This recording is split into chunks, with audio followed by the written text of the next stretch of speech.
This meeting is being recorded. Okay, the recording secretary has called the time at 7:08 p.m. Eastern time. Hi, my name is Joe Brown. To those of you who don't know, I'm one of the officers of Dogwood City Grotto, specifically the chair, and the chair is calling this meeting to order. It is February 7th, 2023, and believe it or not, I said all of that in one breath.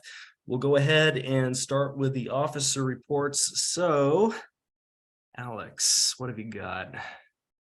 Just that this weekend, the Saturday's SCCI Appreciation Day, Membership Appreciation Day. So just that's going on. That's it for me. Excellent. Thank you, sir. Alex Lambie is the vice chair. Let's see. I don't know if Roger, our treasurer. He is here. Roger, what you got? I have no report tonight, Joe. No, simple and sweet and to the point. Thank you, sir. Okay, Juliana, what do you have for the office of the recording secretary? No report. Thank you. Okay, I don't think Mickey's on the call yet. Anna, can you deliver her report, please? Yes, she said she has not checked the mail, but she said that Huntsville Grotto and Birmingham Grotto challenged to double the donation from $250 to $500 for the vertical build tower, and she would like to match that donation. Excellent. So we can take that up at the next EC meeting, of course. And for those who don't know, Mickey Manning serves two positions. One position on the board is the corresponding secretary. She is also appointed the Georgia Underground editor for 2023. Anna Pierce, our public relations officer. What do you have for that office? Nothing other than I plan to run for the board of the NSS. So I would like your support, and that's my only report. Excellent. Congratulations on your planned run. Okay, Joe Brown, can you report for the chair? Why, yes, I can. And my report to the grotto is, and I'm wondering if Chris Whitlaw is on the call right now, because I need some bragging rights here. I don't know, it's too many people I can't see. So I've been in contact with Dr. Bill Stone. And for those of you that know, there's only one Dr. Bill Stone. I've been in contact with him, and he's interested in giving a program for Dogwood City Grotto in the second half of 2023. So that's going to be my bragging rights all year right there. Okay. So that is actually quite a feat to get him to talk to you. Sorry. Good job, Joe. But I will add, once you get him here, he's awesome. He'll talk and talk and talk and okay. I'm counting on it. Okay, committee reports. Do we have anything from the trip coordinators? Jordan Overton on the phone. Wait, I thought I saw him. Yes, I'm here. Only thing I have to say is we have a Rusty's trip on the calendar coming up here on the 18th. For anybody who signed up, I still have a couple of people who haven't signed the permit. So if you can sign that, and if you didn't get it, send me an email. Also, anyone interested in leading a trip, send me an email, message me on Facebook. Text me if you have to. Most of my information is on the website. And we can get something together. Or if you have any caves that you would like to have a trip led to, let me know, and maybe I can find somebody to lead a trip or lead a trip myself. Outstanding, Jordan. Thank you. No problem. Okay, and now I have to call on somebody very special. Christine, do you have a report as the cave-in chair? Yeah, actually I do. I went and spoke with Amber Lehman, and she agreed to do our graphic. We are going to be having a pretty cool theme. I'm not ready to tell you what it is yet, but it is pretty cool. And maybe Nina will want to actually show it. The main thing I'm trying to do right now also is just to get the budget going.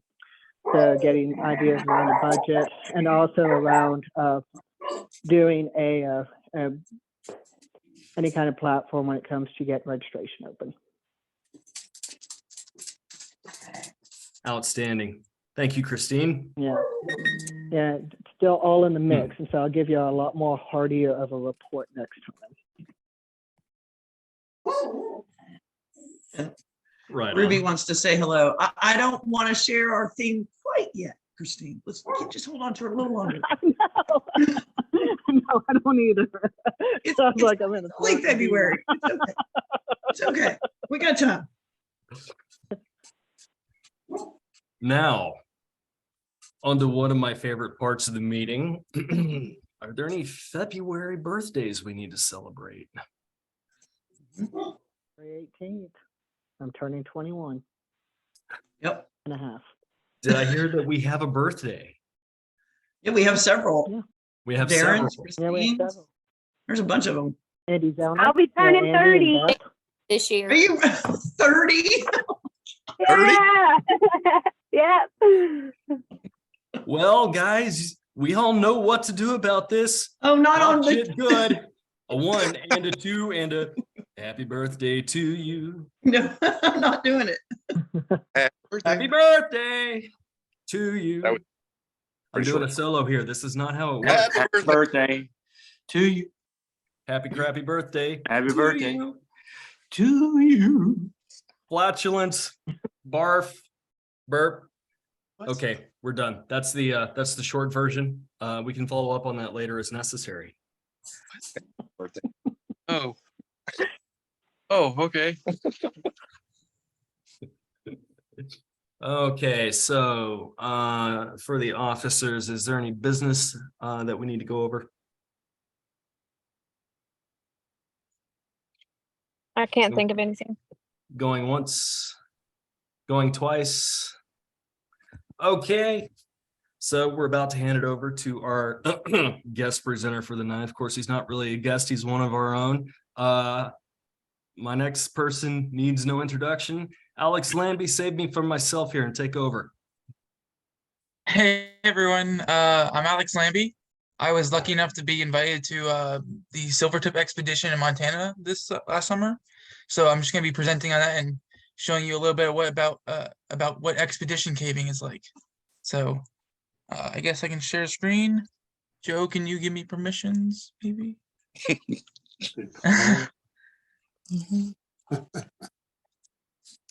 Joe? Wake up, Joe. Sorry, forgot I was Yeah, on mute. Go for it. I fixed it. Okay, cool. Great. Can you see it? Waiting for it. Wait, oh, there it is. Great. So Okay. this was our base camp on the north side. But this is just, yeah, I was lucky enough to go last summer. Here's the area. So it is this big. Can you see my mouse? Yes. Yeah. Okay.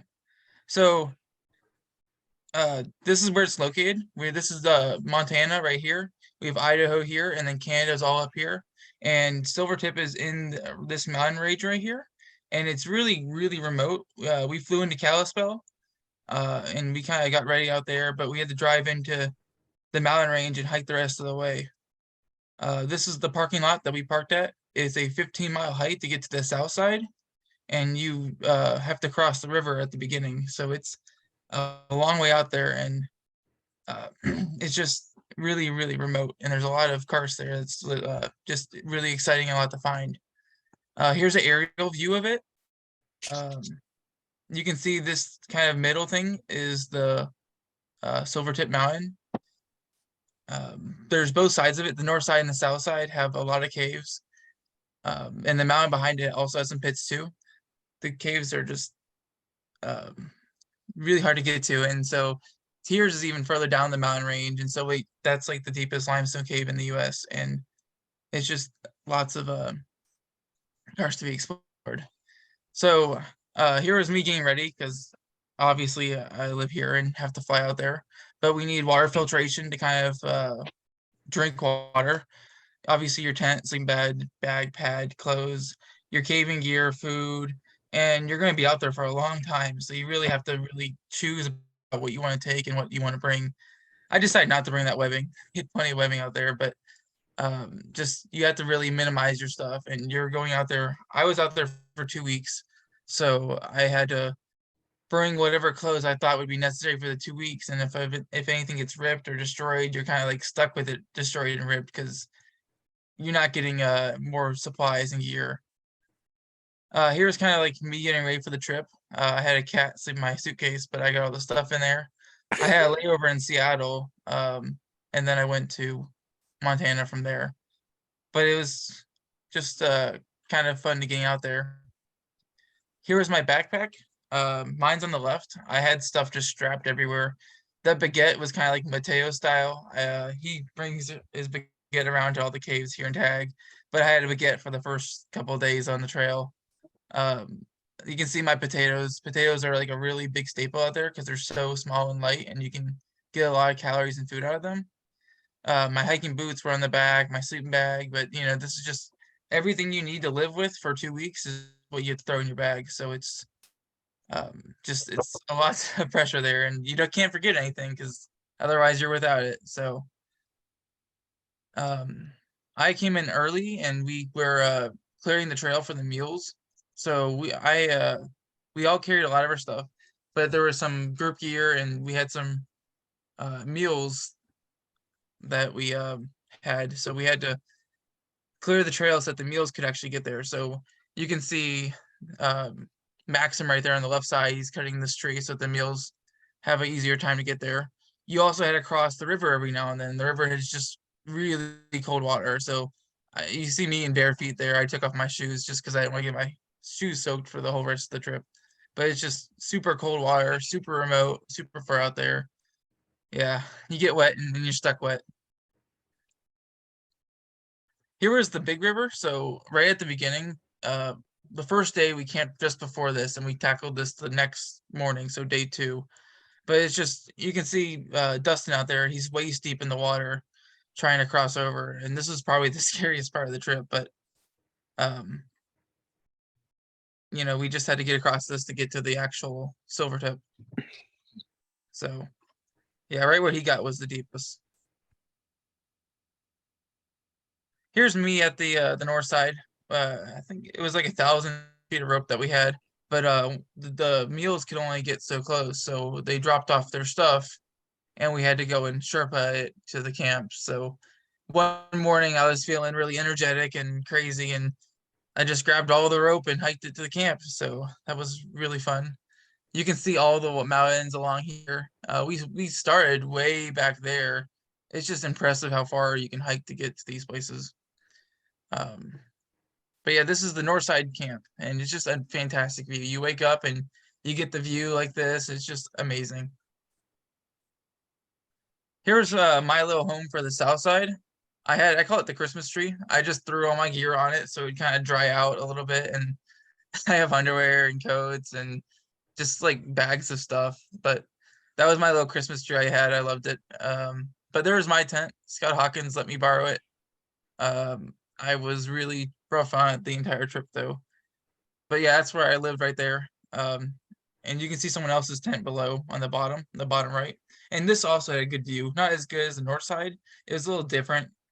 The south side, as you saw, had like the big mountain ranges going out. But the north side did. The south side has just that one mountain right there. My tent was not done too well. You can see I have rocks that is like on the stake spots.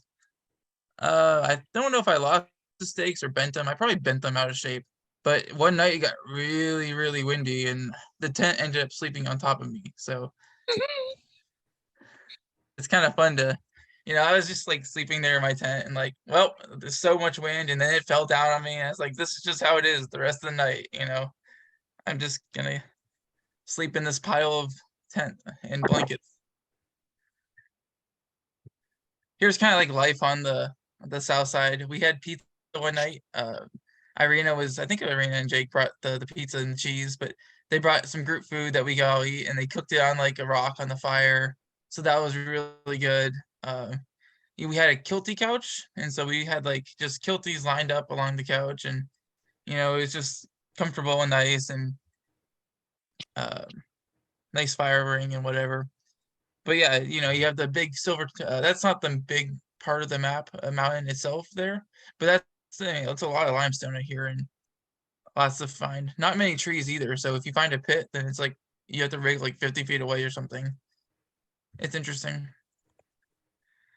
The caves are there's a lot of snow up there, and we came early this year, and so we had to dig out a lot of them. You can see this cave on the left. We had to dig out that entrance completely. And you kind of put your hands on the edge of the snowfield, and you feel all the cold air just rushing out of the caves. So it's like there's the big cave there, and a lot of these have coordinates. Not all of them did. We found a couple new ones, but the ones that we knew, we'd go and find like an ice field where the cave was supposed to be, and be like, "Where's the cave?" And you'd stick your hands in the crack and feel the air. So we had snow shovels and we dug them open. You get these really cool ice formations too.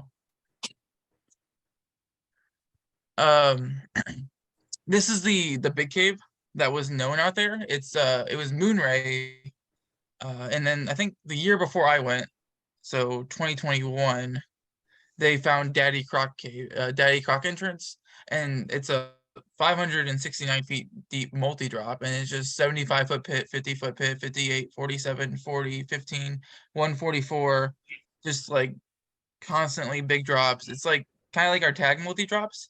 It feels a little bit more extreme out there because the air is so cold, and it's just they're alpine caves, so like you're out there, you're 3-day hike from civilization. If you get hurt, you're kind of on your own, but like the water is so cold and the air is so cold, and it's just cold being in there. So it's really cool. And if you're wearing so many layers, you have a PVC suit, if you go back to the Christmas tree, but you have like the PVC suit, you have multiple layers of pants, there's my puffy I had on, but it's just so cold in there. And like you start climbing rope, and I take off a little bit, and then you'd be like freezing, so you just have to climb rope to keep warm, if you take stuff off. If you don't take stuff off, then you're just okay. But here's Pretty John's cave. So in tag, I started as a Petty John's caver, and most people know Petty John's. It's like the big sacrifice cave in Georgia. It's a really awesome cave. I love it. It's full of mud. It's special to me. But out here, I found this little slit crack. It's like a 40-foot pit. It doesn't label. Okay, so like a 25-foot pit, whatever. But it was like a 25-foot pit. We rigged like 50 feet away on a tree, and it dropped down to a pretty big sized room for the area, because most of these are smaller things, and then pit after pit after pit. But we dropped down, and there's some airflow going in the upstream lead over here, and it could drop into like a parallel system or whatnot. So it's got some more potential. But I named Pretty John's Cave after Petty John's Cave, and Petty John's Cave is so easy to access. You pull up on the side of the road, it's right here, and then Petty John's Cave is a 3-day hike into the Montana wilderness, and so remote and small. I thought it was a fun little thing. We have the DCG little guy there too at the bottom. Called the Wind Cave was one of the other big projects we did last year. It's right on the side of this big bluff. It's really cool to get there. It's so steep, and like here in Tag, we just don't have this kind of terrain. So like trying to get there, you're falling down the hill, and it's like it's fun and kind of scary, but it's just you walk by this thing and it's just blowing out so much air, and that's how they found it. They were walking along the side and the air hit them, and they're like, wow, there's a cave there. And you come out, you see the middle picture, you come out and you just see this gorgeous view. It is so cool. And it looks small here at the beginning, but you get in there and there's like it splits, and there's a pit on the left side and there's a pit on the right, and both of them had passage, and we ended one of them last year, but the other pit was still going. So we'll have to come back to this next year and keep working on it. It's 100 feet deep, almost 100 feet deep, and 1,300 feet long, which isn't horrible. So more passage in here to be done. Icy Breath was our big cave last year. They had found the entrance of it in 2021. But we went and surveyed this so many days on last year, and it ended up being 256 feet deep, 3,000 feet long, and everything but the entrance was a virgin, so it was just a really cool multi-drop. I think the deepest pit was 80 feet, so it's nothing to be laughing at, but it was just really exciting to get a virgin multi-drop that we were doing. And like people every day would be like, okay, we're going to Icy Breath, and we're going to Call of the Wind, or we're going to Pretty John's, or we're going to Moonray, and you just like figure out where everyone's going in the morning. And some teams would leave early and they get back at really late or whatever. So it was a really cool dynamic about how people were going to what cave. But Icy Breath was a cool one. We found a lot of bones in this cave. It was really interesting that they were in there. And this cave is between it's between Moonray and Blood Cave. And that doesn't show the mountain. But the north side actually goes through into the south side, and Icy Breath was kind of close to where the north side comes out to the south side. So we thought that when we get to the bottom, we might actually connect it into the north side system, which is a really extensive and large borehole kind of cave over there. Whereas this side of the mountain is more multi-drop. Here's the north side spring. The water just comes out of a bunch of rubble and then comes down and drops off all this non-soluble layers down here. So it's like all these caves are at the top of the mountain, but then there's so much vertical extent potential, but it's just not soluble rock up below there. So it's pretty, but kills the caves.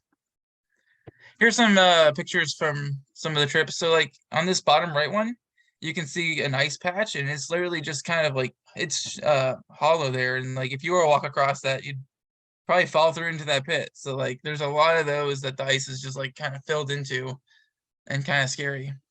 You can see some of the bones we found in Icy Breath here. Just I forget what they said they were, but they're just big bones that were just everywhere, and they have a bobbin for scale. So those were cool to see. A lot of the caves are vertical on the south side. They're very vertical. So here's kind of like what it looked like at some points. We get out of Icy Breath, and there's a mud section, so we just get out here and do mud angels in the snow. And we also had Sarah Arpin doing science out there. So she had data loggers in the caves, and it was like measuring for pressure. And so she was doing research out there. And we had to carry a lot of her stuff for the meals. We'd go caving, and not every day was a super hard day. We did a lot of tough days, but a lot of days we have time for afternoon activities. So we'd go around and go find a pit to bounce. Here I am bouncing a pit in my pajamas. Over here we're kind of blocking the water so that we can get into this other pit. And so we would just find things to do in the afternoons, and it was always exciting because you never know what you'll find, and it was a little extra bit to the day. Yeah, so How the Packer pajamas made the cut. the Packer pajamas made the cut. Yeah, and they're still going. I just wore them yesterday. It was Sunday. I wore them caving. Sorry, that one cracks me up the most. I had full Packer gear out there for whatever reason. Packer shirt, Packer pajamas, and they're like, "Wow, man, you must really like sports or something." And I'm like, "I don't watch sports, but I just have that gear." So people just ask me, and I'm like, "Oh, I don't know." But yeah, these are Montana. The big leads, we still have a lot to do at Icy Breath. There's a lot of upper levels and passages. We just did the multi-drop like straight down with the water, but there was a lot of times where the water would just disappear for a little bit and like other levels and going off. And there's a lot of interesting stuff left here, but I just think there's a lot more to find out in these really remote areas. Obviously, Tears of the Turtle is a huge cave that just recently got pushed to 2,000 feet deep. So these areas have a lot of potential, and especially there's a cave called Hole in the Wall that's high up on the mountain, and it's supposed to have a lot of vertical potential, but they have not been able to push it. Next year, we're going to go and try to push that to see if we can find the way on. Cool. Any questions?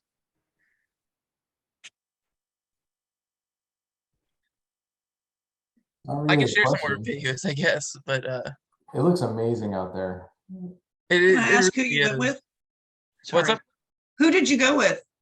Oh yeah, I should say that. So I was out here caving in tag. I think it was in 2020. Dustin Kisner came down from. He lives in Wyoming and he's the expedition leader. Yep. But he came down here and him and I went and got permission from the SCCI to finish the bolt climb in Halfway House. So I met him and caved with him, and we went and finished the climb in Halfway House that Lee had started. And that's how I got the invite to go there. I didn't go in 2021, but I got to go in 2022. And Who I'm else were hoping you? 2023. Yeah. Cool. Who else were you caving with out there? Anybody from that area? There's I was the only tag person there. We Yep. have Tristan Stahl, Georgia, Dustin, Irina, Jake, Kevin was there, Derek Bristol was there. Oh, Dustin's brother Cody was there. There was two groups, so there was like week 1 and week 2, and then there's the full 2 weekers. So this picture right here is the people that are there for the full 2 weeks. But we had people that come in the first week, and then they would go caving for 7 days or 5 days because they hike in and out, and then they would leave, and then we would be here for like Saturday and Sunday before the next group came in, and then they would cave with us for like 5 days, and then the last weekend we had to obviously head back home. But I stayed out there as long as possible. The caves are just fun and a lot to find, and it's exciting. And especially I thought I had picture like the food, but like what I made out there was I had a big pot and I'd get the water from just the stream, and you boil it for a minute or so. You add your instant potatoes, ramen, and then you do these plastic tuna fish packets. And so like you mix that all up, and it was called a ramen bomb. And that was like the meal to have, because you're just, whatever's lightweight, and those potatoes just get so big and they fill you up. And that was the best thing, to have the ramen bombs. A lot of people did mountain houses or like the alpine airs, and those were popular, but you don't want to bring 14 of those. So, because they're like, I don't know. I'm a college student. I'm not going to pay like $8 for every single day, I guess. But yeah. Than that now.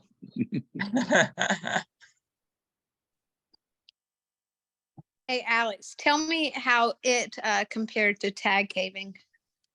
It's a lot colder out in these caves, so I think it's 38 degrees, I'm pretty sure. So like it's just a little bit of a freezing. Oh, I forgot that part. But yeah, so it's a little bit of a freezing, and we go in the morning, and the water would be kind of low. Okay, and these caves they're fed by snow melt, so you get midday and the sun's just melting the snow, and you start coming out in the afternoon, and the snow had melted so much that the waterfalls that were just like trickles are just like raging in the when you're coming out. And you're coming out and it's like, wow, that waterfall was not that big. But compared to tag caves, there's a lot of air, a lot of cold. You really don't want to get wet, because if you get wet, then you're gonna start freezing. It's bad if you get wet. We went and surveyed the lowest part of the cave, the stream crawl at the bottom of Moonray, the last day, and it's like, okay, we're wet. We only have like a couple hours before we're gonna start freezing. So it's the biggest priorities is staying out of the water. These caves are really like tag caves. There's a lot of like big shafts like we have here. Their deepest pit is like, it was like a 5-minute hike from base camp. It was a 226-foot pit. Just such an amazing free fall pit. So much fun. But like there's the pits are really close to tag, but like it's a big pit and then like a crawl or a squeeze that's like kind of yucky, and then a bunch of more pits. So they're really like the multi drops that we have here. Just harder with the cold. The cold is really big problem out there. Icy Breath had a long, sharp canyon meander to get to the multi drop stuff. So we'd go in there and rip up our stuff, and then you'd have holes, and you'd get out and you'd be around the campfire with your stitching stuff, and like, oh wow, what you stitch, like what'd you break this time, right? Because everyone's breaking their gear and stitching it back up and putting their PVC glue back on their cave suit. And so it's just, everything you bring out there, you have to have a backup and a way to keep it going. Anything else? I really love. Yeah.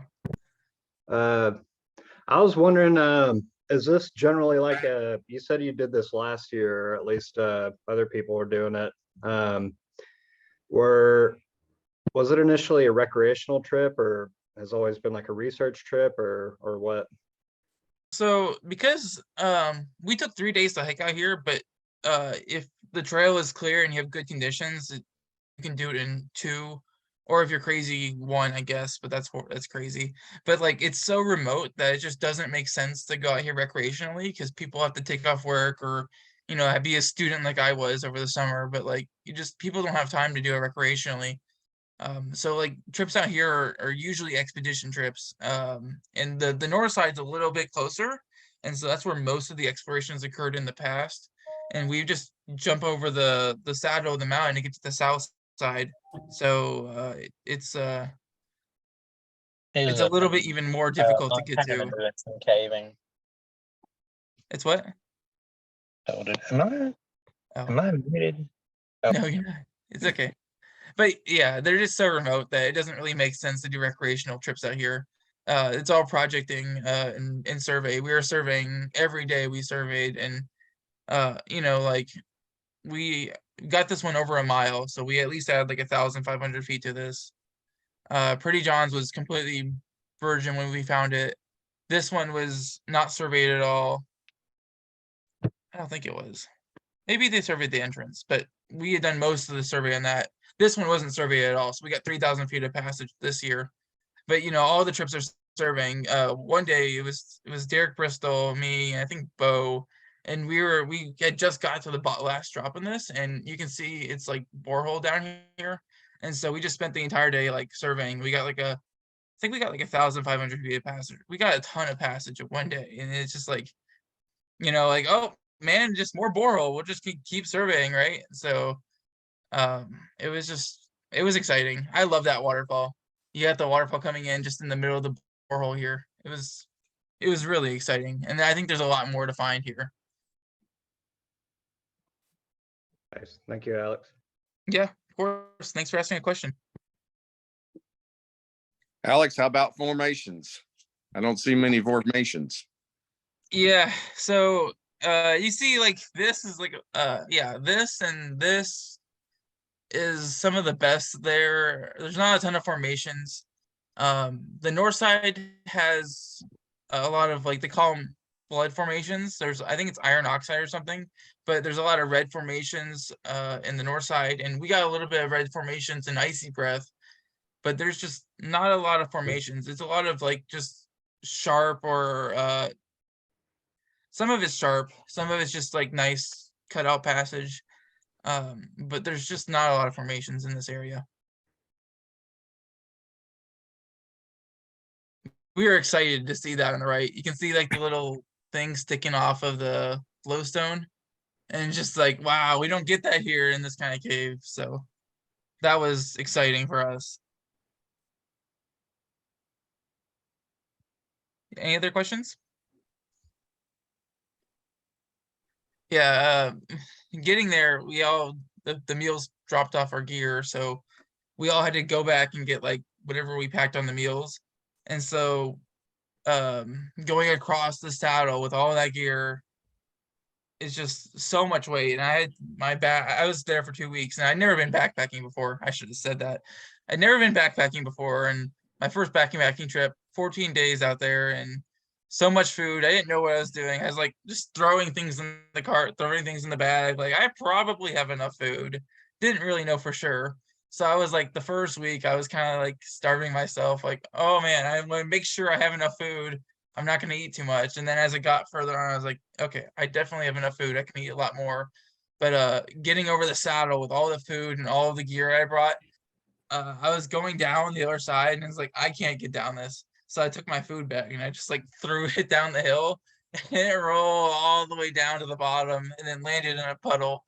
So I was like, well, I got down there. So, but I brought a grill lighter, and they all made fun of me for that. because you're not supposed to bring a grow lighter backpacking apparently. But I thought it was cool. Some guy brought Cheese Whiz because he thought it was cool, but cans are just so big and not compact, so you really shouldn't bring Cheese Whiz. The silly thing I brought was bread, but I just carried it. I had no room in my bag for the bread, so I just carried the bread in my hand. And when I crossed the river, it was like I tied it to the strap on my side, and it like just like flopped across the river, and apparently stayed dry, so that was good. The bread was like a last minute decision. We were leaving the store. It was like $1 bread, of course, I'll just grab it. Yep.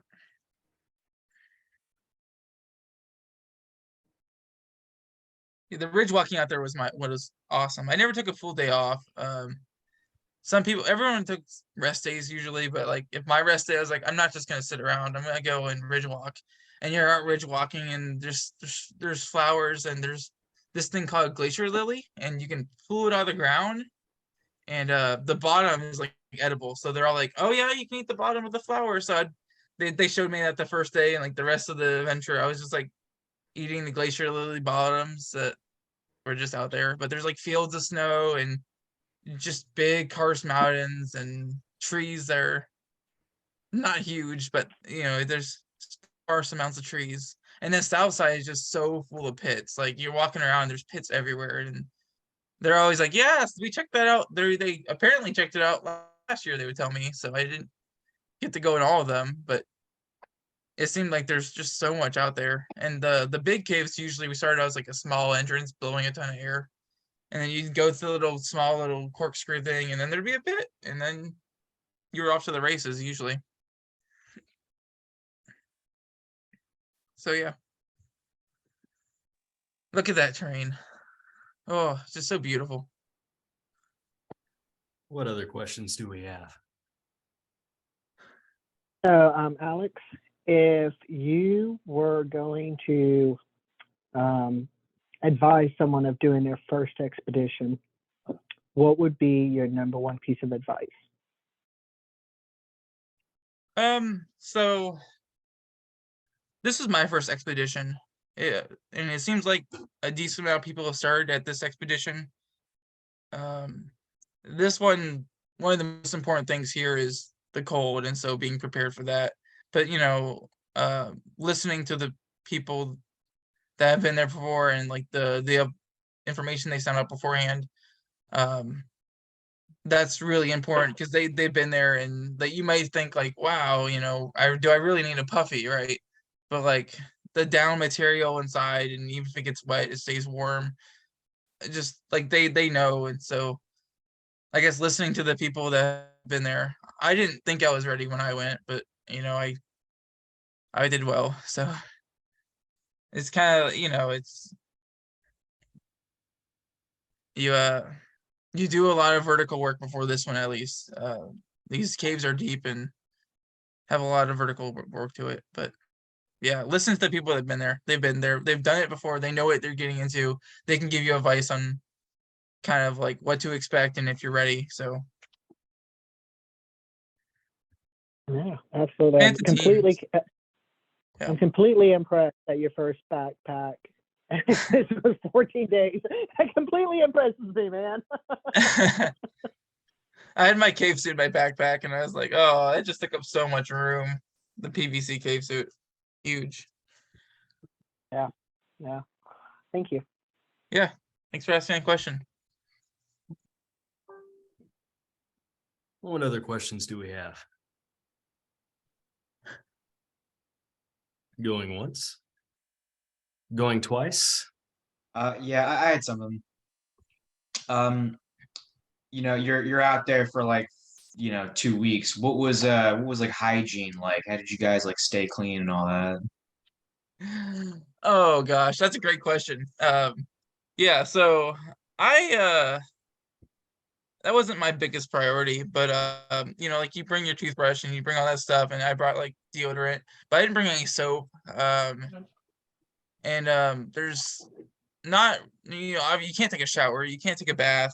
There was this big river that was along camp, and so we had like a kind of a system, and upstream, right where it came out from underneath the glacier, that's where you got your water, and you would go and filter it, or you'd boil it, or I started just drinking it because I thought it was fine, but it was fine.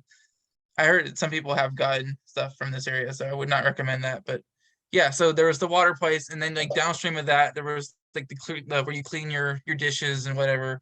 And then below there was like a bathtub area where you could take a bath. I tried to take a bath once, and I kind of got in there. Someone gave me soap, and I tried to get in there. It was just so cold, and like I couldn't get in the water. So like I'd splash it on myself and kind of rub it on there, and then like be freezing and trying to get into the sun. It was so cold, but like we'd get to camp and we'd talk about it and be like, there was a competition going on, like who could be in the water in the bathtub the longest. So like I think Tristan Stahl was the one who'd won. He'd like was like, I was in there for like a whole minute in the water, and it's just it's just so freaking cold. But yeah, so we brought the stuff out there that we could, and you tried your best, but obviously it's so remote, and you're not taking any nice showers out there. So yeah.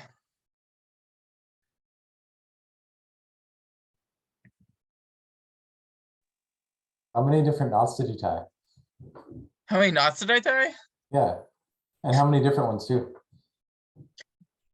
I probably just stuck with the figure eight on bite or alpine butterfly. Alpine butterfly is my favorite knot. It's just you can pull in every direction. You can do a lot of stuff with the alpine butterfly, especially the redneck rope pad. But yeah, that was probably my biggest knot. I don't think I tied a single, or maybe I tried to tie a bowline and couldn't.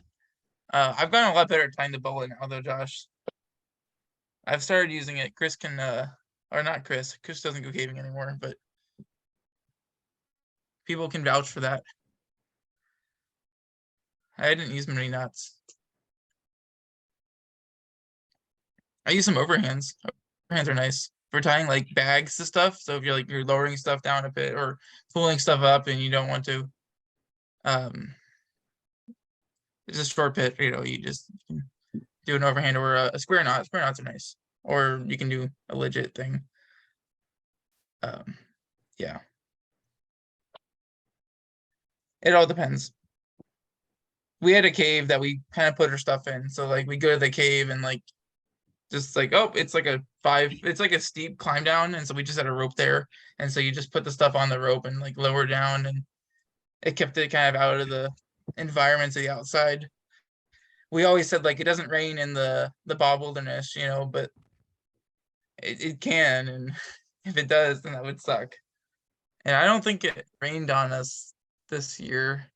I had like a plastic baggie over my stuff, and that didn't last more than one day because we'd get to the first camp and we'd take everything out to set up camp, and then it's like, well, the plastic baggie is just like kind of torn up. So I was kind of hoping it didn't rain. It didn't rain, so it was nice. Oh yeah, water filtration was fun. I had a life straw, and so I had a life straw and iodine tablets, and I couldn't like add like Propel or Myo energy water because, well, I'd have to like use the iodine tablets, wait 30 minutes, and then add like the Mio energy or like the Propel, or I'd the iodine tablets just were so kind of, I didn't like them. They took too long. But I'd like fill my water bottle up, and then I'd stick the life straw in there, and I'd just drink straight out of the life straw out of the water bottle with like unfiltered water. So that was how I did water. I drink a lot of normal water. It's probably good for me. A lot of people use dairy pens, and so like they have UV light or something, and so they click it and turn on, and they stir it in the water, and that kills. Apparently, it sterilizes the water. So some people use that. It just doesn't filter it. So like if there's like bigger particles in there, then those are going to still be in the water. But they thought it was worth it to them. And Steri pens are quick. But I had not seen a Steri pen before this trip.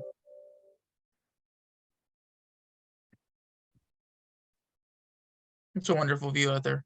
And there's a few caves along the hike. There's two big spring caves along the side. But those like way down the valley, and there's a lot of like different layers of limestone, different layers between here and where the springs were down there. And they said they don't know where that water comes from. So it's, you know, there's a lot of mysteries out here in this area still. Cool. Any other questions? Going once, going twice. Drum roll. Okay, not hearing any more questions. Let's have a big round of applause for Alex. Hey. Thank you. Thank Good you. job. Outstanding. Okay,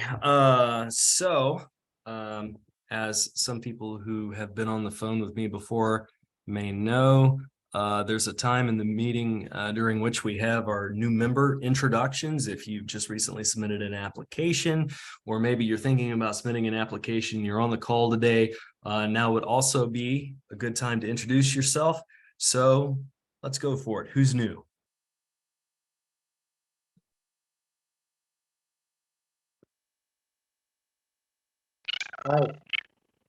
I'm new. I'm Alp. Alp, hi. Hey. I am from Atlanta. I heard this group through my wife. I did caving back in 1990s, and I did caving in Turkey, in the Taurus Mountains mostly. And mostly I did vertical, and I went down all the way to 1100-meter deep cave in one of those expeditions. Me and my wife wants to participate or join and be a member of this group, and maybe the first and join the first expedition, or whatever the trip you call. In March, I guess there's one, and we're hoping to come over there in person and get back to the caves after so long. It's been, for me, more than 30 years, I guess. So I'm completely outdated in the techniques probably, and I'm pretty rusty using those techniques. But you know, I did pretty hard caving in the past, so I think I can catch up. So that's who I am. And we live in Atlanta for 6 years. We moved from Istanbul 6 years ago. Wow. Well, Alp, pleasure to meet you and welcome. And I'm willing to bet you got lots of stories of your own. Yes, and if you're a probably. writer, and you feel like writing about caving or writing about caves, or even karsty fiction for that matter, we do have a publication called the Georgia Underground, and Mickey'd be the one to talk to about getting your submissions in there if you're interested. But like I said, welcome. Glad to have you. Thank you. Who else is new here? Hey, Al, what trip did you say you'll be going on in March? I might be wrong, maybe not much, in April, but I remember seeing another email, about this expedition, about this trip. But let me check. Okay, Was it the cleanup trip, maybe? I don't know. My wife got all the emails, and she's forwarded them to me. I'm not sure. I have to check it back. Well, glad to have you. Thank you. Very cool. And then I think someone was about to speak up. Hey, and hey, someone else. What is that? Let me see if I can do something about this. Why would you want to do that? That's awesome. There are monsters. There's a chipmunk in our system somewhere. This is proof of another life. I just signed up for your for the Dogwood Grotto. My name's Quentin. I'm originally from England, and I'm currently living in Asheville, North Carolina. And I'm a member of the Flittermouse Grotto here. An NSS member for some time. And I've done a lot of caving in Indiana. And I also have caved in Morocco and in Wales a little bit. And I've done an OCR with Anmar Mirzla, and I've caved with him a few times. And I do a lot of paintings from photographs of caves. And I've done some cleanup work also in Indiana. Yeah, I used to be afraid of heights, so I sort of hypnotized myself to get into do more different kinds of vertical caving, and now I went down to Tag last year and did Moses' tomb and a couple of other pits down there. And I'm interested to our grotto locally in Asheville doesn't do a lot of caving, so I thought maybe I could connect with you guys, and I've already been invited to a couple of trips, so I'm excited to connect further with you guys.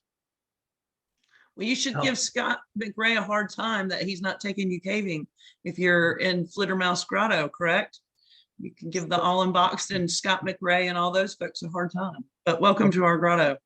Thank you. Scott has actually introduced me to Flittermouse. I met him through Anmar. Yeah. Anmar's a trip. Yeah, I had a hard time finding even the Flittermouse because they're not actually listed as a cave under caving or grotto. You have to know the name Flittermouse. I didn't know that. Well, Anmar is a great teacher as well, so he does a lot of NCRCs and OCRs, like you said. So we have great training in our grotto vertical training. So keep that in mind if for both of you out and for Quentin, if you guys want to get kind of refreshed on some skills, we have great vertical training. Keep that in mind. Oh, great. Yes. I saw a spa, a small party rescue thing, which I was hoping to go to, but I couldn't go because of work reasons. But hopefully another one coming up. Yeah, we actually are trying to come up with one. We'll keep you posted. But if you just want to refresh some skills or anything, when Darren has a class, we have vertical gear that we rent out. Or I'm sorry, somebody else can say it better than I do. But and then if you have your own gear, you're welcome to come to the class. We just try to keep it to a minimum so everybody learns. Yeah, I have plenty of gear. Great. Thank you. Thank you. I appreciate it. You're welcome. Thank you. Welcome, Quentin, and tell Kimberly and Ellen that I said hi. Joe Brown says hi. Oh yeah, I've gone caving with Kimberly and Zach, our new president, quite a bit. We went to Cyclops Cave and Rattling Pit around here, which is amazing caves they have. Those two, at least, but there's not very many. Not like you guys have. You have all. Right on. Again, welcome. Who's next? I guess I can go. Go Hi, for it. everybody. I'm Amelia. I'm a friend of Andy Zellner, Dane, Alex, Riley, and a couple of other people in DCG. I'm an Atlanta-based caver. I cave with Georgia Tech. I've also done quite a bit with CRF as well as the Fisher Ridge crew in Kentucky, in addition to projecting all over TAG. I've caved in New England as well as the Guads, and I've also been on one expedition to the Prince of Wales Island in Alaska. So yeah, I thought it'd be really cool to get involved with DCG finally after being in Atlanta for about 4 years. I'm finally getting involved with our local grotto. So yeah, it's good to meet everybody. Oh no, you're not getting away from it that easy. So this cave on Prince of Wales Island, what's special about it? There's a lot of caves on Prince of Wales Island. They're very wet, they're very cold, and they're very deep. El Cap Pit is actually on Prince of Wales. We did not go down it because it requires a lot of rebolting, and we had run out of bolts. And we did throw rocks down it, and it's kind of eerie. It's even eerier than Fantastic because it's like open air, so you really hear a lot of that echo. But yeah, super awesome karst area. Really excited about potentially returning there. Wow. So what's really cool about that pit that you were talking about is actually 10 feet deeper than Fantastic Pit in Ellison's. 596. Somebody's gonna argue with me about that number, but it's 596. It's really ledgy though. So, I mean, is it really even one pit? Who knows? I don't know. We were actually thinking that it could use a resurvey to definitively say if it's deeper than Fantastic, because it's really diagonal. So I don't know. I feel like it could use some remeasurement. Just go back and keep throwing more rocks down there. 11 feet more.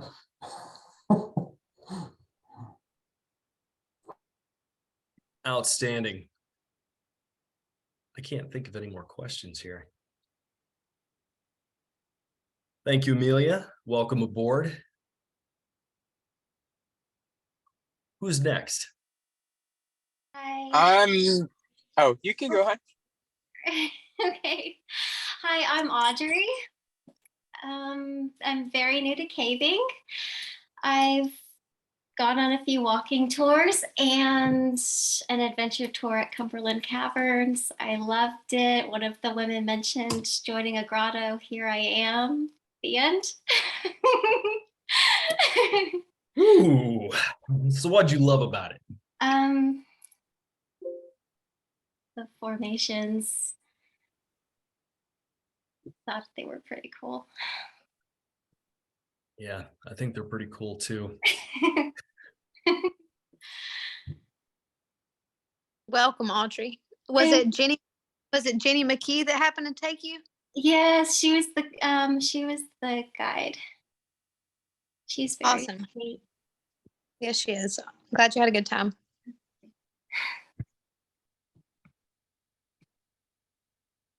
Welcome aboard. Who else have we got? I heard a guy. It was me. My name is Micah. I've never gone caving before, so this is a totally new thing for me. I like outdoor activities, hiking, backpacking.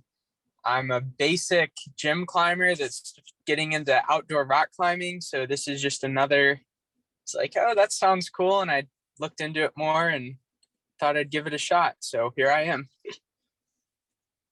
Booyah, man. Reach out and touch somebody. Glad you got on the call. You said you haven't been caving before, correct? Not at all. Not even like a walking tour. Ooh, we're gonna have to see if we can get Alex to get you set up on a PJ's tour. That or Tumbling Rock, for that matter. That's another good beginner cave. Okay. We're definitely going to need a calendar soon, Joe, with all these new people. Say again? I said we're definitely going to need a beginner trip on the calendar soon with all these new people. Hint, hint, Jordan. If you want to lead a trip, then go for it. I'm already leading. Hey, I will. I want to see how beginner Shelter Cave is.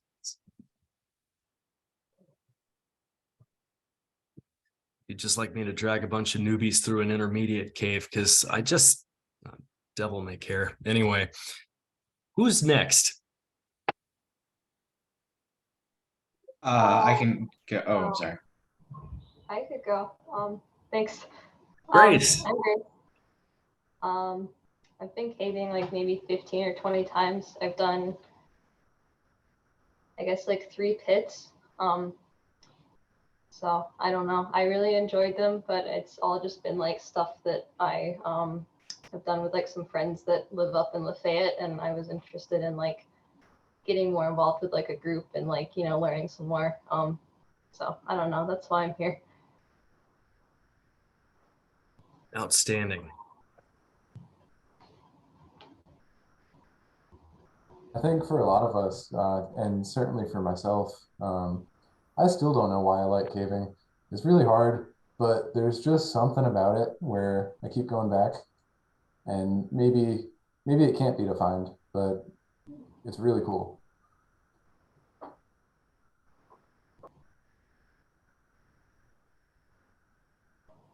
Again, Grace, welcome.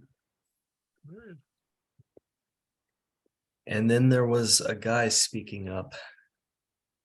Oh yeah, that was me. William Stanton. Yeah. Hi, my name's Will. I'm a student over at Georgia State. I've been caving a few times on their trips. I've been to Howard's Waterfall over in Trenton. I think that's where that is. And then I went to Petty John's in Lafayette. I just kind of wanted to join because I really enjoyed the times that I went there. I thought this seemed like a cool like recreational hobby to get into. But the school only has like so many trips that they do. So I thought this would be a good way to do this more often, learn a little more about it, get a little more social, you know. Excellent. So Georgia State and Howard's Waterfall. Can you tell me who the trip leader was for that? Oh God. I'm terrible at names. I don't remember. It might have been a girl named Charlotte, and then I think a guy named Eli. Charlotte and Eli. And then I know with Petty John's, we did have a member, I believe of this group who led us. I think her name was Izzo or Izzo. Izzo. Yeah. Outstanding. She leads trips for a couple different organizations. I find her to be an outstanding caver. Anyway, I can assure you that was very good company to have. So that's really awesome. Welcome aboard.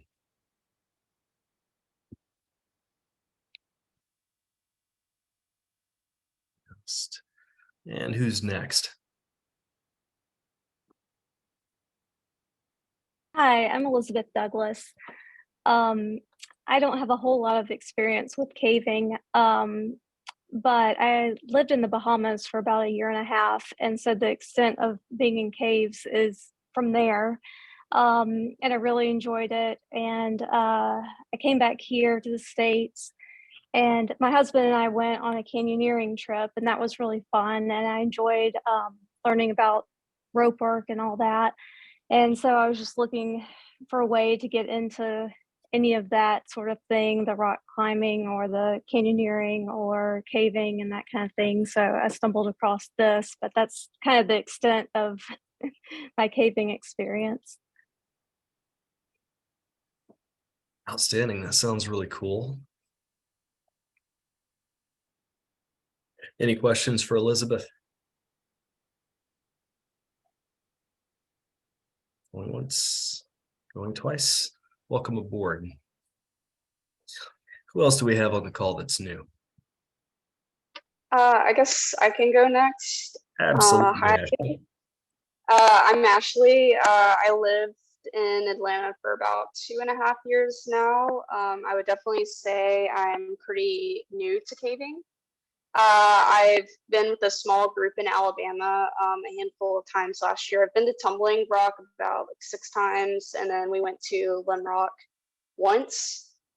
So I'm definitely excited to get to see some new caves. I'm a little bit sick of Tumbling Rock at this point. Yeah, and I'm definitely excited just to learn more about caving in general. So yeah. I'll say Tumbling Rock is one of my favorite caves. In fact, I love it so much. I'm a co-manager for the SCCI on that one. That cave is so much bigger than most people even realize. You could spend 16 hours in there without even trying. It's just one of those places. And Limrock, that's another beauty. Yeah. That has what is it, like the first 2/3 is kind of a beginner section, and then after that, beat your fears. There was so much water. I was just extremely cold the entire time. Ooh, so Yeah. Proper caving attire in a place like Limrock is absolutely essential. But I'll also say most of that cave, you can get through it without getting any deeper than up to your shins, for example. Well, I think we did it kind of the stubborn way, and it was a little bit above waist deep for me for a good portion of it, which was just fantastic because it was during the middle of the winter when we got out. So very cold. Well, that'll motivate you for sure. Wet and Yeah, cold. Very cool. So anyone have questions for Ashley, excuse me, Ashley. Going once. Going twice. Of course, welcome board. And who's next?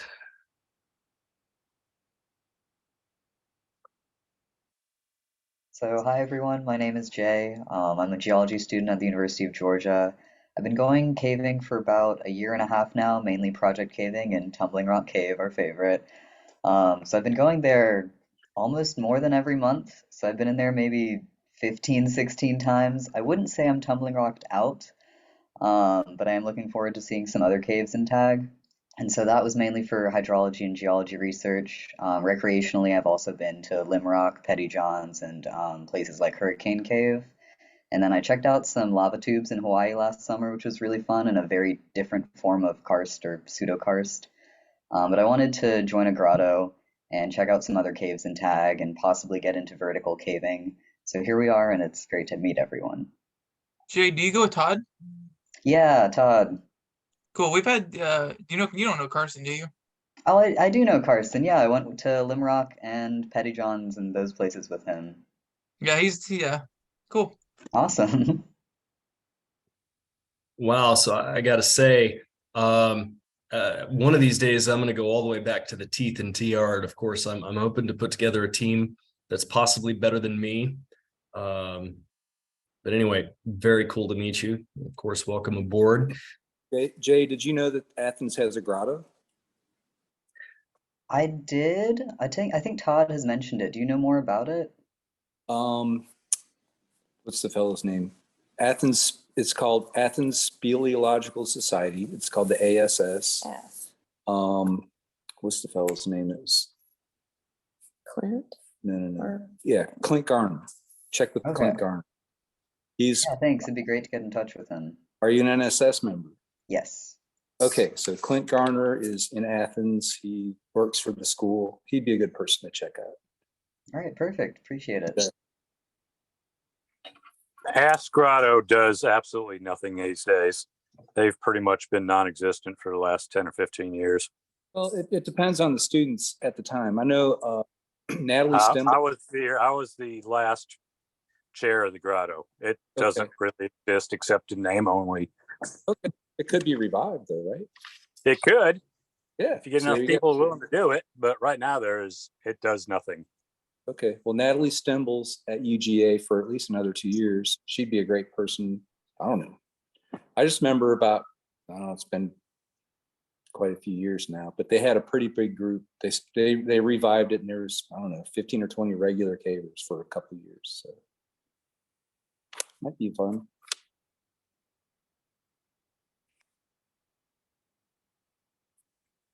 Cool. Hey, who else do we have that's new on the call?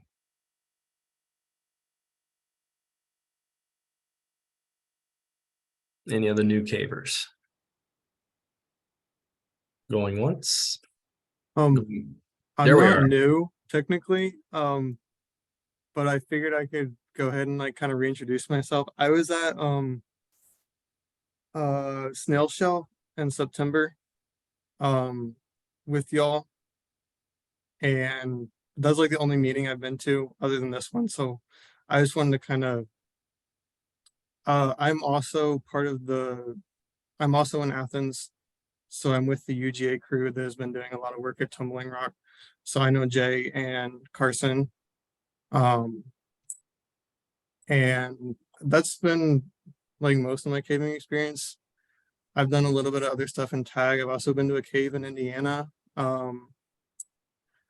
But I just wanted to say I'm a photographer. I mostly do like landscape photography, but I want to get better at cave photography. So if there's any other photographers out there, I would love to kind of meet some of y'all. And also I'm a geography student and I love maps. So I want to kind of learn cave surveying and like how that works at some point. Outstanding, and welcome back. Thanks. He said the magic word. It wasn't please. What was it? No, it's I want to learn how to survey caves. Don't do it.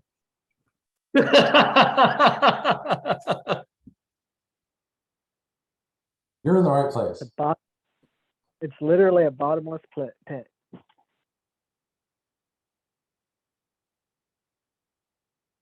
All right, who else is new? Newbies. Going once. Going twice. Well, if we're doing reintroductions, I was on the snail shell trip too. That was the only trip I've been to. Snail shell trip. Back in September. A little while ago. Yeah. Cool. Right after that, I broke my arm, so I want to remind y'all I still exist. Is it healed up, man? Yeah, it's fine. Good. I was able My to play goodness. volleyball yesterday. That kind of hurt. Well, go easy on it then, but look forward to caving with you again. Thank you. Okay, do we have any new anyone who's thinking about submitting an application or already has submitted an application and has not introduced themselves yet? Going once? Going twice? Okay, here comes another one of my favorite parts.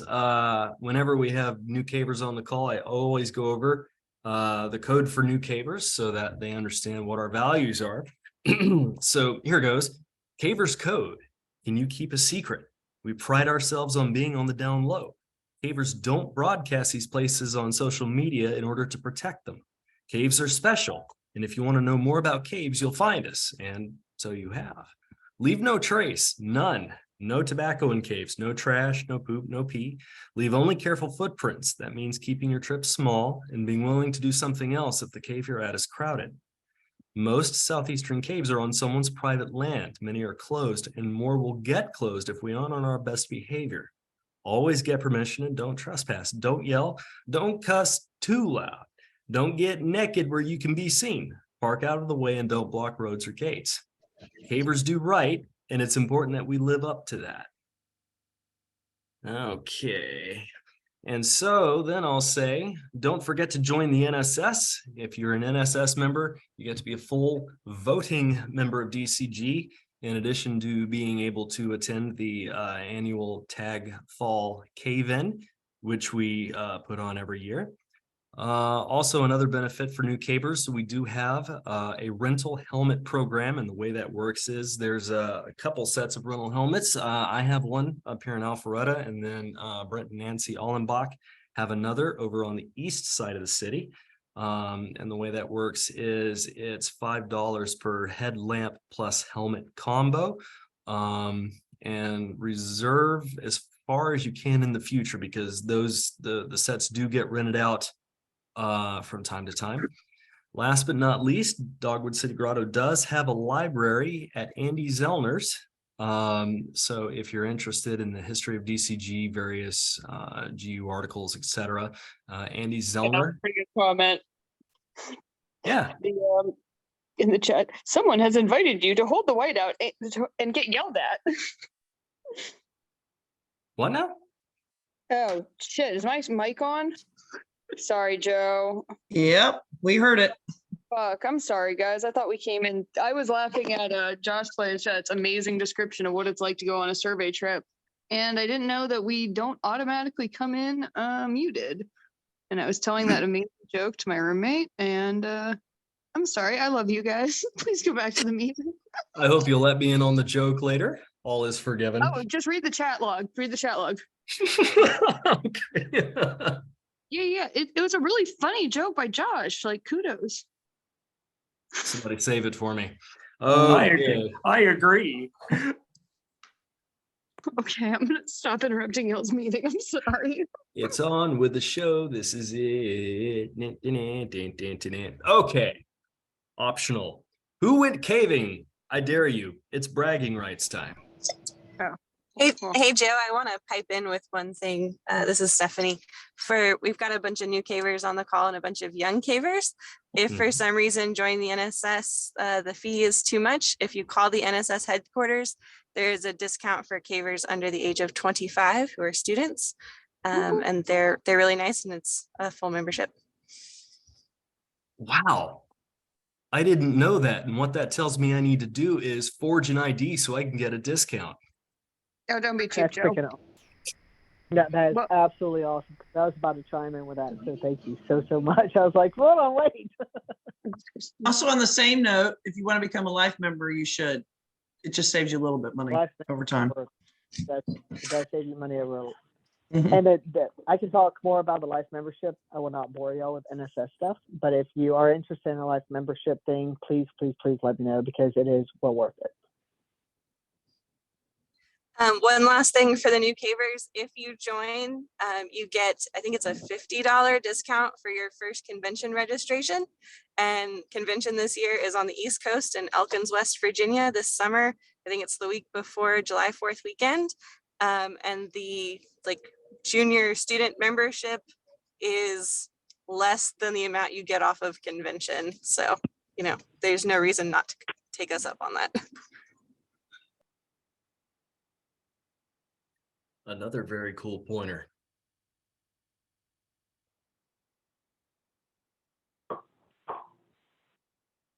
Okay. Wow, that is super cool.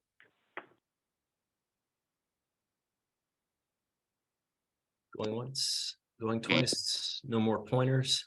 Okay, what was I talking about? Oh yeah, what you all are going to talk about, who went caving. Me and Roger can share a trip. So on MLK Day, Roger, myself, and Andy, we went to Ellison's and we did New Pit and Ice Pit, which if you don't know, you go down Smoky 2, swing over, and go to the little ledge, crawl around. There's one pit that's right there.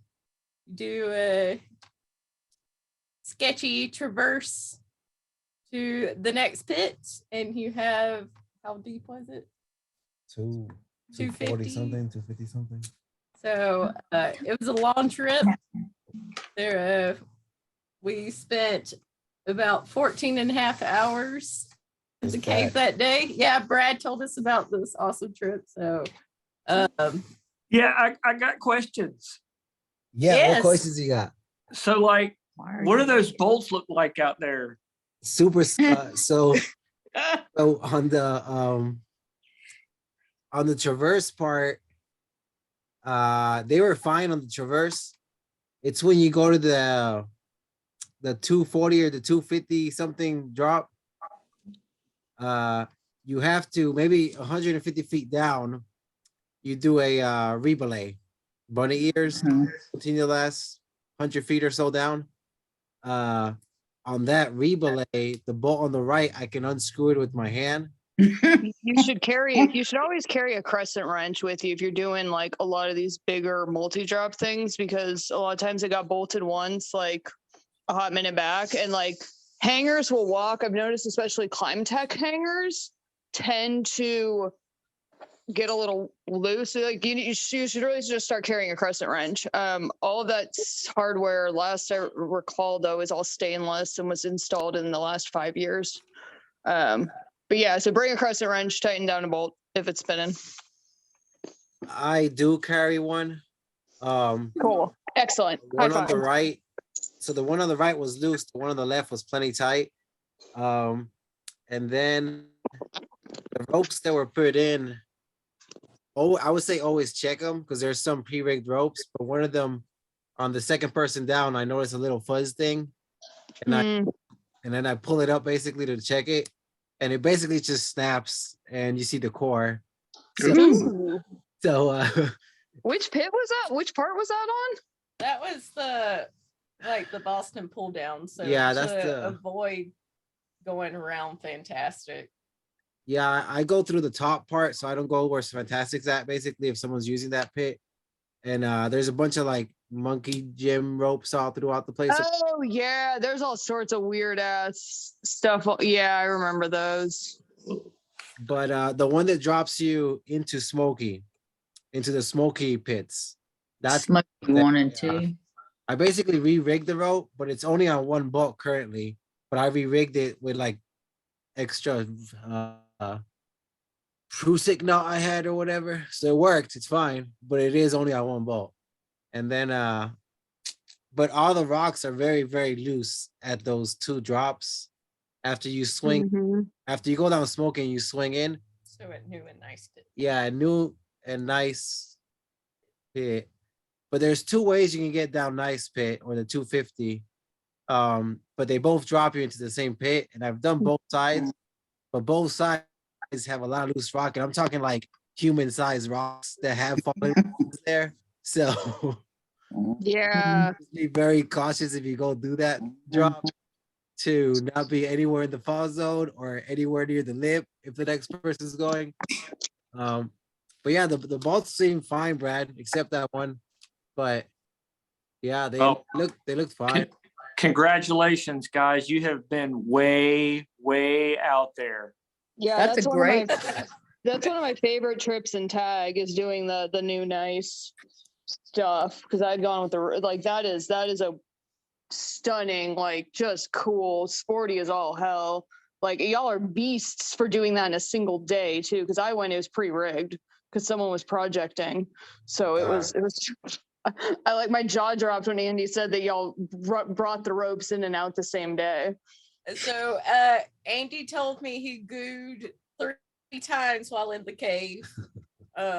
He snuck a couple in there. I only saw him do it once. But then he also told me he ate every single snack and drank every bit of water. Well, interesting thing that happened to me that might happen to y'all one day is I was getting ready to go up Smoky after I was getting ready to swing back out and then climb back up. Before I swung out, my lights started flickering or whatever. So one battery was already dead. And the other one starts going. And I'm like, oh man, this thing's gonna die on me. And my batteries are up at the top of the lip. And anyways, so on the zebra light, it does this really fast flicker when it's about to die, basically, and then it won't come back on. It just keeps flickering. But anyways, it started flickering, and I go out to swing, and I swing out into the pit, and then the flickering creates this like very trippy sensation. Ooh. And then the wall on the other side comes at me really fast because I forget that I was swinging back. So it was very ghost-like feeling while this battery's going out. And then it went out, and then I just climbed in the dark until I got to the top. Yeah, just keep in mind, if your batteries are dying, it's gonna do this like weird strobe trippy thing, and it could throw you off for a little bit. But shit. I'm glad you didn't smack the other, like, because it's a fun pendulum ride to jump to when you get out of there. Yeah, it is. And there's there's more back there too after the last one. I guess there's another drop after that, but we didn't have more rope basically. But yeah, I forget you. There's a way to drop back into tag shaft if you go through a really heinous crawl. There's a bunch of like canyons that you're chimneying in the ceiling channel of bolted in like on that's before new and nice, but well, there were some parts that we canyon through at the bottom of the pit too. At the bottom of nice, at the bottom of the 240, 250, you can keep going, and we kept going, and then we did some more canyoning, and then there's another drop. But we just didn't have rope, so we'll probably go back with more rope. Oh hell yeah! Holler when y'all do that. Because I'm curious where that goes. It goes to miles of cave. Everything in Ellison's goes to miles of cave. But it was a super awesome trip. So thank you, Brad. Yes, thank you, Brad. Who else went caving?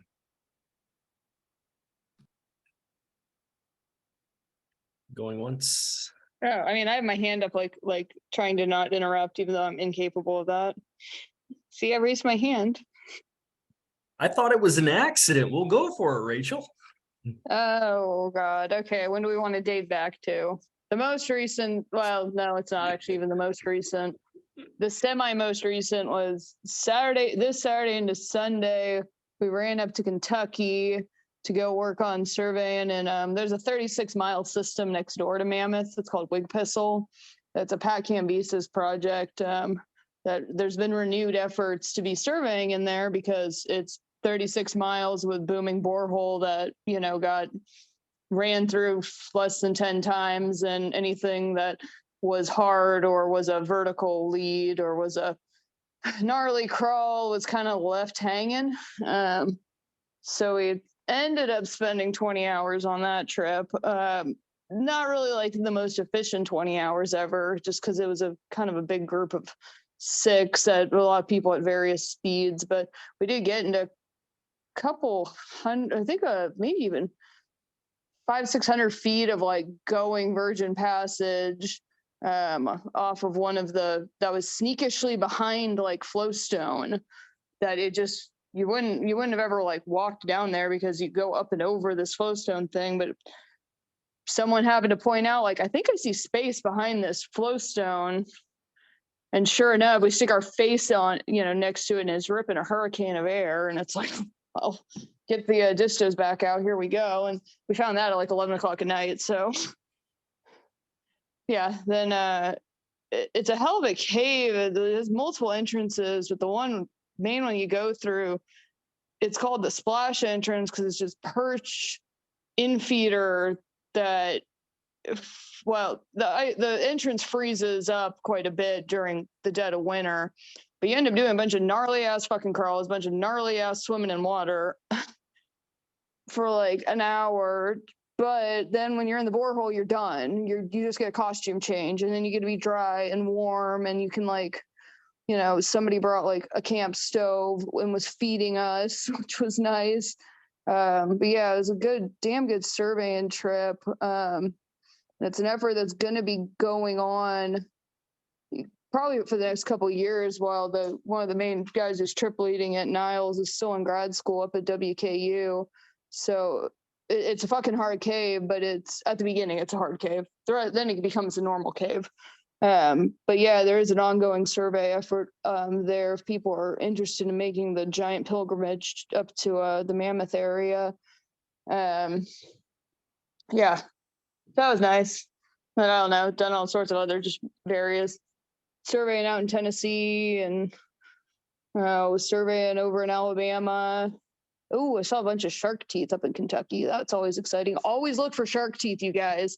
And if you see them, try to get a picture of them, especially with like a cave compass or any sort of scale bar ruler next to it, and send it to the paleontologists who I can give you the emails of, because the paleontologists freaking love us for how many shark teeth we end up seeing in our just casually in the limestone, because they're otherwise just depending on like road cuts, which, is really hit and miss, versus us just walking through miles of perfectly eroded borehole or like perfectly eroded limestone where we can like just see them like eroding out of the walls. They're usually fairly small, but they're freaking cool. Yeah, all good things.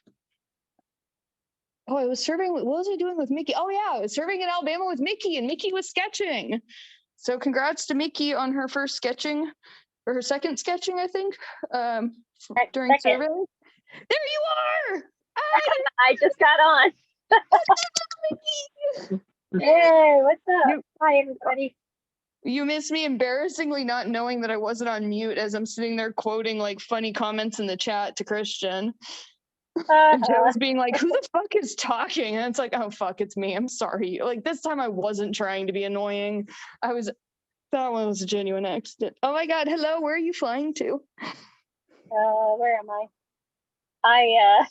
I'm in Vegas, and I'm going to Orange County. Oh, nice. Well, congrats on your first sketching. You want to tell us all about going caving? Because that's what the topic of discussion is right now.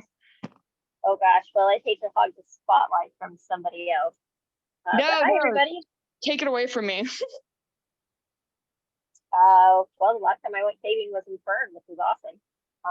And like Rachel said, I got to sketch a little bit, and I got to cave with Marion Akers, who's like this amazing cartographer and sketcher. So it's pretty much a big honor. Yeah, that's it. That's not gonna know what caving. Yay. Okay, Joe, I'm done. I'm done.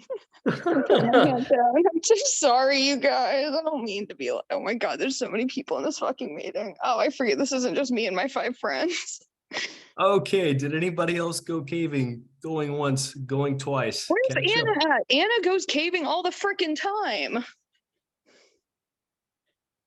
I'm just gonna start calling people out. I know Amelia's been caving. I know Alex Lambie's been caving. I know Anna's been caving. They've all probably muted and been like, shut the fuck up, Rachel. Well, the meeting may be getting old for that matter. Okay, I'm not hearing anybody else pipe up. There's nothing left on the agenda. Chair motions to adjourn. Boo, let's just hang out and talk on video chat forever. I have a question I'd like to pose to everyone. Okay. Yeah, I'm curious. Basically, my question is, thinking about like white nose and cleaning gear, what advice would y'all have for doing that, especially if you're like a poor college student living in a tiny apartment without a good way to clean gear? How would y'all go about it? So you use a pressure washer on your gear to get rid of the mud, and then you wave Lysol on it, and the tag priest will bless it, and you're done. Here's the, you don't really have to so every tag cave is WNS positive. Unless you're going to New Mexico with that gear, in which case just don't take it to New Mexico. Like you're not deconning for white nose. And if someone who Rachel, I'm gonna have to stop you because unfortunately that's the whole reason that some of our caves are still shut down by the federal government is because we have not proven to do really good decon with WNS. Because, and I get you, you are correct. I'm not saying you're not, but we need to go ahead and start doing and practicing. Well, we should have continued practicing WNS because let's be honest, you're not going to stay in tag. You're going to keep going. You're going to go caving in Texas. You're going to go caving up north. You're going to go caving in Colorado. You got to go caving in many, many other places. So right now, the federal government is evaluating us to make sure that they can open their federal caves. So we need to practice WNS decontamination. The best way to do that is with heat. That is by far the best way. So if you go and you put your gear in really hot water, it's not going to ruin the integrity of the gear, and it also is going to kill WNS. Christine, are you talking specifically for when we are going out of state, knowing we're going out of state? Or are we speaking largely between tag cave to tag cave? I think that is going to be completely a personal responsibility. But if we're sitting on a grotto meeting with 50 plus people, we're going to talk about responsible caving. Yes, yes. Thank you. Thank you, Christine.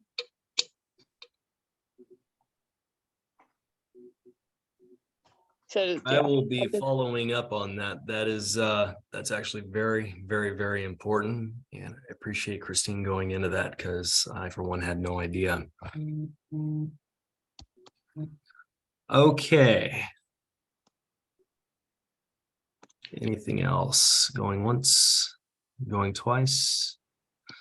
Chair re-motions to adjourn. I just got here, Joe. Bull crap. It is. I mean, I could easily turn those words, Mickey. Yeah, I know. Sorry, guys. I guess. Mickey. Okay. Well, all right. I seconded it. Fine. We can adjourn the meeting without hanging up. After meeting. Okay, so again, chair motions to adjourn. I said I seconded. Oh, I didn't hear that. Cool. Where's the meeting after the meeting? Going right twice. here on Zoom. In Zoom. In Las Vegas.